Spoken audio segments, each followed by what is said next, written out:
So yun guys, masyado tayong maaga no. Dito yan no. Ito. Dito lang to sa may Wiltec paglagpas. Tapos may iskinita, pasukin nyo lang sa may dulo. Ayan. Putik lang din. Ganda dito, walang tao. Ayan no. Parang ako yung nauna. Check natin mamaya kung mabilis lang matapos.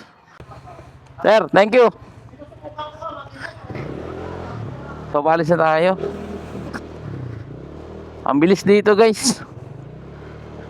Sa may Antipolo, Lotex Company nakalagay.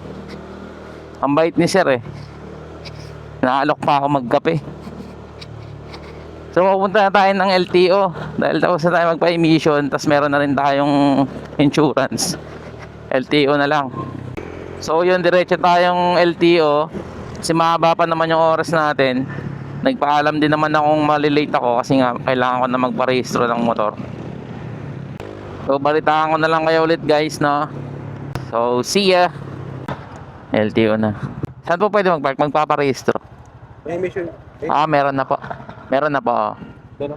Speaker na lang yan. Doon po. Kapit ko mamaya sa Windows 6. Kapit, bigyan mo si speaker. Inspection muna tapos Windows 6.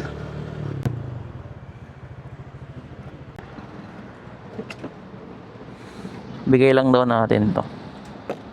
Kataas. Basta tanong mo nun kung saan ang pilahan. Kasi sa taas kayo magmumula tapos papapasukin ka. Sige po. Thank you po. Akit muna pala tayo guys. So yun, okay na. Na-inspect na siya. Windows 6 naman tayo. Bayaran na. After nito pwede na umuwi. So ayun na, okay na. Nakuha na natin. Guys, success yung ating rehistro sa LTO Antipolo. Pauwi na tayo. Umalis ako sa bahay before 7. Tapos natapos tayo mga 8:20. Mabilis lang guys.